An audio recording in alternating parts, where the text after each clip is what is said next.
Hello, this is reb0rn, and welcome to Breaking Out, the show about North American StarCraft 2 players. Here on this show, we take a look at up-and-coming North American talent.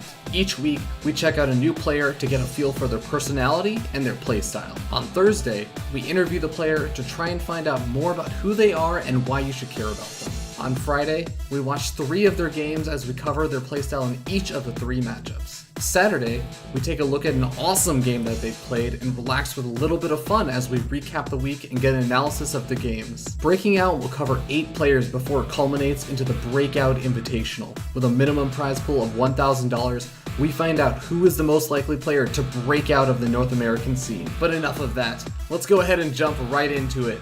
Hope you guys enjoy the show. Hello, this is reb0rn, and welcome to Breaking Out, the show about North American StarCraft 2 players that you need to know about. Today on the show, we're going to be jumping into our Zerg versus Protoss of the week. So let's go ahead and jump in and introduce the players as we spawn up here in the top side of the map. Polar Knight on top of the red Protoss player. Representing Team Evil Geniuses, it is Huck. And his opponent, spawning down in the bottom side of the map, Polar Knight, as the blue Zerg player, representing Clarity Gaming, and the highlight player of the week. It is Clarity Gaming's reb0rn. I also messed up the zoom on that, but nobody knows that. Nobody. Anyways, I actually just noticed that all of the games that were been submitted so far, the Zerg versus Zerg, the Zerg versus Terran, and the Zerg versus Protoss, they all are just top and bottom spawns in the center. None of them are bottom right or bottom left. It's a little bit weird. A little bit disconcerting. I think, anyways. Could be wrong. Zerg versus Protoss. Now, Huck is... I don't think I need to actually give that much background on Huck. Most players are familiar with Huck. Most people are familiar with Huck. Most spectators, most commentators, everybody knows Evil Geniuses Huck. He has been a great player. He is still, honestly, in my opinion, a pretty damn awesome player, and definitely one of the premier North American players, even to this day.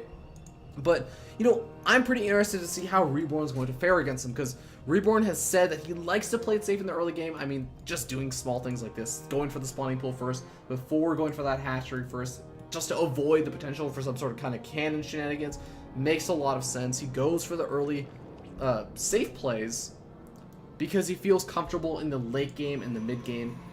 He just wants to avoid losing to those big 2-base or even 3-base or really big all-in pushes that a Protoss player can do. And Huck, honestly, he's not necessarily a cheesy player, but he is pretty gosh darn good with his 2-base pushes. He has some fantastic micro. I mean, the top 3 control jokes, I don't even need to make them. They make themselves, all right?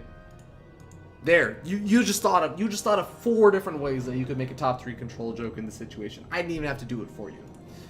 But reb0rn is going to have to try and defend against any of those kind of pushes if Huck actually decides to go for any of those.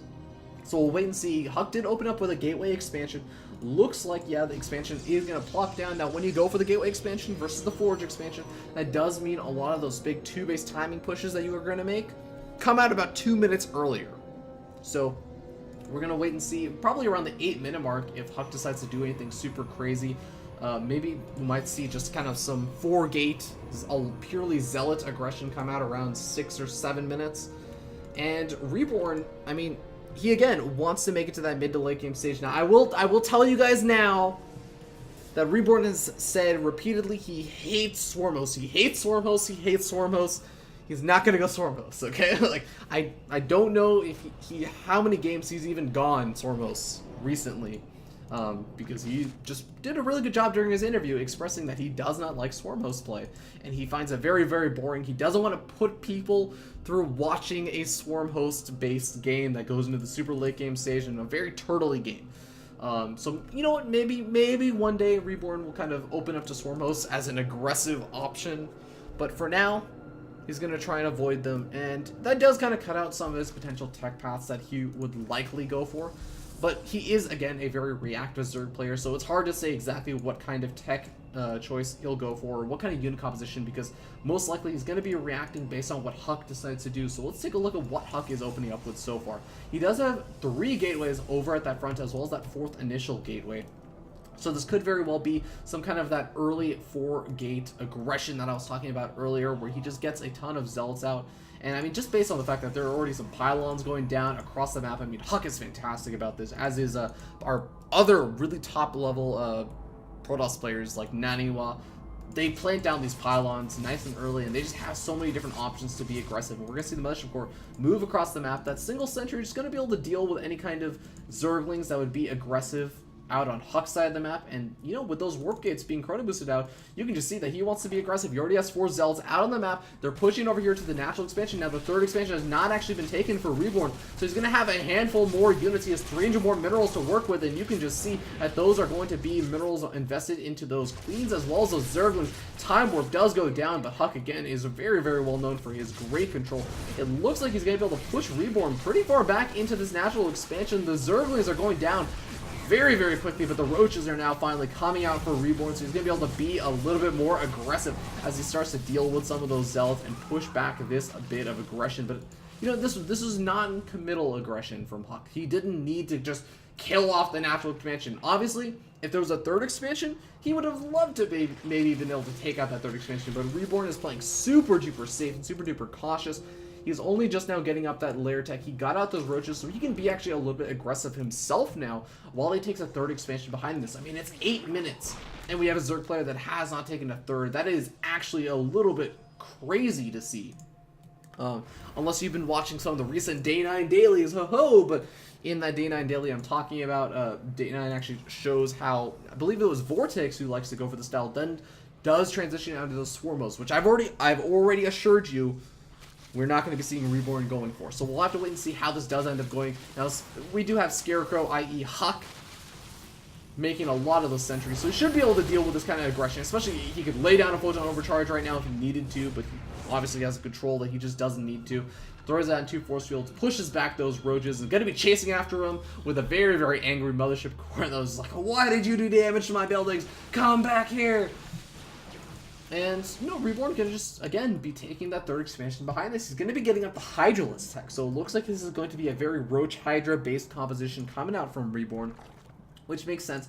I mean, Mutals would have been the other option, but, you know, Roach Hydralisks, they're a pretty mobile force as well in this matchup. I mean, the Roaches honestly just move pretty fast. Hydralisks with those kind of speed upgrades also move pretty fast, so he can kind of be very positional, but he can also have his army that's strong enough to put up with whatever kind of unit composition that Huck throws out at him. But the Colossus is going to be a scary prospect when you do go for that Roach Hydra based unit composition, so we'll have to wait and see what exactly Reborn is going to end up doing when he does decide to scout that out. Is he just going to stick with that kind of composition, or is he going to go for the tech switch out in Beetles? It might be a little bit more difficult because he got this 3rd expansion up so late. He's going to be a little bit more starved for minerals, gas, and everything. But it is finally up now, so he can start to maybe grab those 5th and 6th gas geysers and kind of start to transition out, or, you know, get up the units that he wants to be a little bit more aggressive with. Now, he is kind of moving across the map, just scouting around for that 3rd expansion. That 3rd expansion is so important to actually get a scout out for. And actually, speaking of scouting, Huck getting a great scout off, seeing the Hydralisk stand, he's going to be saying, oh, well, you know what? I was already making Colossus, so there. Going to be feeling pretty good about that one, I'm sure. And yeah, I'd be surprised if Huck even tried to make some kind of big transition out into a different tech. He's just going to be throwing down more gateways and saying, well, I'm just going to continue to get Colossus. It's pretty much the ideal composition against what Reborn is getting right now. But Reborn does have a handful of these Roaches out on the map, once again just constantly poking around, checking for that 3rd expansion. Now, the 3rd expansion looks like it's going to be taken down at this location. It's honestly a bit more of a common location, and we end up seeing Mothership Core actually have to waste quite a bit of its energy on just slowing down those Hydralisks, saying, no, don't kill me off, I want to be used for a Photon Overcharge later in the game. But also getting a little bit of a scat off on that unit positioning for Reborn. We have these Zealots actually over here from some of those pylons. The Huck is again had planted around the map very, very precisely to do this kind of counter-attack, harassment, warp-in damage with the Zealots, and it doesn't do a whole lot of damage. It looks like 5 workers killed so far for Huck, and that's including the earlier game harassment they did with that 4-gate opening. But still, he has the proxy pylon still set up there. He has a proxy pylon still set up over here that Reborn actually does not have vision of, so that's a really sick proxy pylon positioning, and looks like just now he gets a wind of it. And actually, really quick reaction over there from reb0rn, just instantly pops up on the menu and is like, no! No more of these warping shenanigans. But actually, these roaches are even going to over here scat out those proxy pawns. As he says, you know what, those zealots were coming in from somewhere, man. So he's going to take that one out as well. And that's going to hurt Huck's ability to be aggressive. It may even hurt this push a little bit because I don't actually see a probe with this army. That is going to be something that he definitely wants to get out. Unless he's just following up with a Warp Prism, yeah, it's going to be a Warp Prism follow-ups, in which case he will actually be okay. But look at this, reb0rn is actually positioned to go for the counter-attack himself. I think that he's just now realizing, oh yeah, you're pushing into my base. Well, I'm pushing into yours. So he's going to actually just trade out and sacrifice his 3rd expansion immediately. He has a 4th expansion going up. You can see the drones just immediately transferring over there. At the same time, we end up seeing the recall come out from Huck, and he's going to come back to deal with this big force over here from reb0rn. But honestly, a bit more of a scarier army for Huck than for reb0rn, especially with those 2 Colossus mixed in, +1 weapons already finished up, and he's going for +2 weapons, so they're honestly sitting on relatively even upgrades, although reb0rn does have that +1 Carapace armor as well to kind of back it up. But oh god, those Hydras going to be very, very vulnerable. They're going to be the first ones taken out by this army as he kind of gets chased down by Huck, and he's going to have to try and back out over here, but he's going to be taking substantial losses. Those sick force from Huck, but unable to just kind of cut off a handful more of those units. Could have actually been able to snag a handful more, but you know, Huck's still doing a good job. And oh, look at this, the Mules transition is already out for reb0rn. reb0rn now kicking in with that aggression. I mean, he has his 3 bases up. He was looking for 4, but did end up losing that 4th expansion, but still enough to get out a handful, a pretty good number of these Mules and start to really pick apart Huck, force Huck back a little bit. But Huck, I mean, he's an aggressive player himself. I mean, first we saw the Protoss versus Terran with Select, a very aggressive player, and now we're seeing another aggressive player in this matchup just trying to be aggressive both. So we're just seeing action all the way across every single side of the map. We have the 3rd expansion of Huck under fire, as now it's actually getting focus fire down. Oh man, this is a crazy decision from reb0rn. Time warp going down, but that's not going to slow down the attack speed of any of these units. It's just going to make it more difficult for reb0rn to get out of here, and that 3rd expansion is going to go down. Really sick play over there from reb0rn, as now he comes in with the Mules. The Colossus is going to be so exposed. Both of them do end up falling.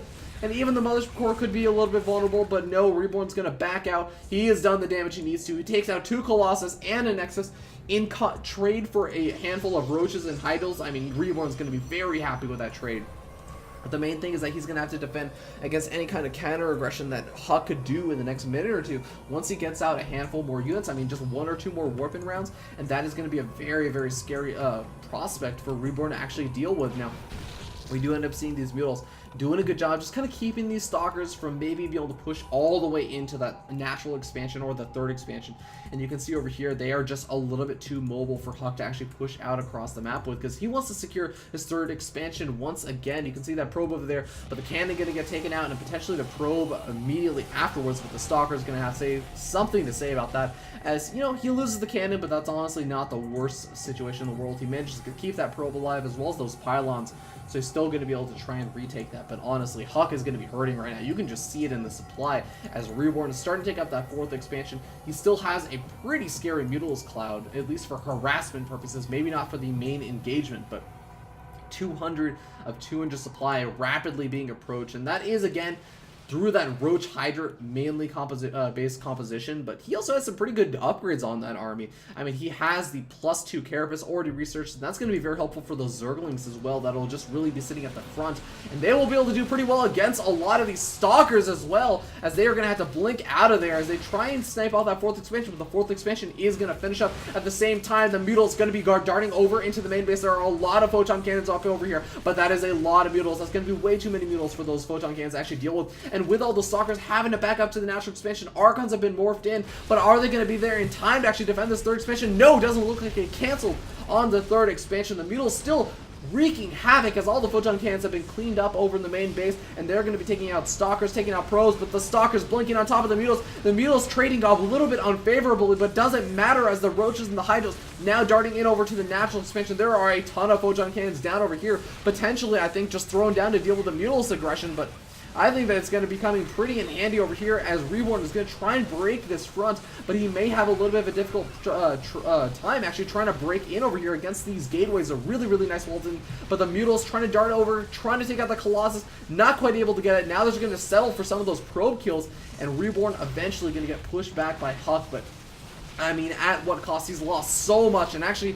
reb0rn with some reinforcements just coming in over here with a handful more of those Hydros with some sick upgrades, 2-2 upgrades, versus the +3 weapons upgrade of Huck, which, I mean, honestly worked out great for those Colossus.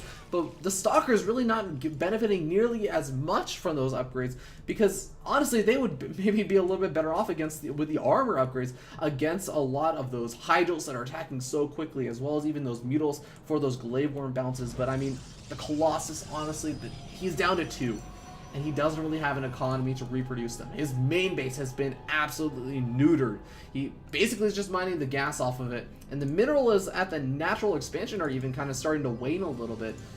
So this is going to be a really difficult situation for him. He's going to push across the map because he basically has to at this point. I mean, his opponent is sitting on a 4-base economy, has a pretty healthy 4th expansion that's pretty much going up and strong. So he's going to blink in over here, but the Zerglings and the Roaches are coming in. They are going to make it very, very difficult for Huck to get a whole lot of damage done over here. The Mutal's Cloud is even stronger than it was before. GG gets called, and Huck going to tap out against reb0rn in a really, really sick Zerg versus Protoss set. Honestly, was quite a bit of a delight to watch. We saw that Huck, again, a very aggressive player in his own right, and a very scary player because he has some pretty gosh darn good micro. Especially you could see that in the early game, as he's doing a great job with those Zealots, really trading pretty favorably, getting nice little engagements with those Zealots, say, position 3 Zealots are right around here to engage against all those Zerglings, and the Zerglings kind of funneling through. But overall, Huck just wasn't able to, I guess, do the damage that he needed to. He opened up with that early Zealot aggression. There just wasn't a third to pick off. And he did a pretty good job trading okay, but reb0rn was able to hold off with really, really safe play and really delaying that 3rd expansion, getting out those Roaches early on, and pushing across the map, just keeping Huck on his toes with those kind of, that Roach Hydralis attack, where even though Huck was able to kind of push in over here and take out that 4th expansion, or I should say the 3rd expansion, the 4th expansion was already going up for reb0rn. It was already finishing up, I should say. And reb0rn was saying, well, you know what? I'm just going to go into your natural expansion because you cannot afford to lose your natural expansion. There's even important tech there like the Twilight Council. And he forced the recall back after taking out, you know, at least a decent number of units and managed to keep up alive that 3rd expansion. And just the Mutal Switch really, really was what sealed the deal for reb0rn being able to do a lot of damage and being aggressive in his own right. So with that being said, guys, that is going to put an end for the games for today. So thank you guys all so much for tuning in. It has been an absolute delight to have you all. My name is, again, Fear Dragon, and this has been the Clarity Gaming reb0rn Highlight Week. This is only day number 2. There's still day number 3 coming up tomorrow. On Saturday, we're going to be having the fun day. We're going to be having all kinds of fun shenanigans going on. We're going to not only have a little bit of fun with a arcade map, Pure CTF, with a bunch of guests. I am really excited. There's going to be a ton of guests on this Pure CTF. So definitely tune in for that. As well as the awesome game of the week, which is actually going to be coming up, you know, again, at the very beginning of tomorrow. But we're also going to get to see reb0rn's own thoughts on each one of these games and get his own opinions, maybe capture, enlighten us on some of the things that we may have missed in these games, some of the subtle details that I may have missed that I'm just not fully aware of because I'm not as, I guess, awesome or ballsy awesome. That's what I was going to say. I don't know. It doesn't make sense, but he is awesome. So he definitely knows a lot more about this game than I do. So we'll get to hear his thoughts on the games that were played. So definitely tune in for that if you want to learn more about these games. And that is pretty much going to do it for today. So again, guys, thank you so much for tuning in. Please go ahead and check out Clarity Gaming as well as reb0rn over in the Twitch chat. That's over at twitch.tv/FearDragon64. If you're watching this on YouTube, you can go ahead and follow me over there. And the VODs are all available pretty much on the same day, actually almost immediately after the live broadcast over on youtube.com/FearDragon64. So definitely go subscribe to me over there if you know that you can't really make it for some of the days of breaking out. You want to just catch the VODs. That's totally fine. I totally understand. But with that being said, guys, thank you all so much for tuning in. I want to give a huge shout out to everyone that makes this possible over here on Breaking Out, including Cybert, Minnie Mouse GG, Nubity, the people who make these great art assets that you see in between the breaks, especially Minnie Mouse making a lot of those. Cybert making a lot of the video art assets like that sick, awesome intro that you see before all these games. And Nubity for helping out with a lot of the Breaking Out Season 1 stuff and really just giving everyone a bit of a baseline to start off with. So guys, thank you so much. Hope you all have an amazing Friday. Thank God it's Friday. thank Flash it's Friday. And I will see you guys tomorrow. Take care.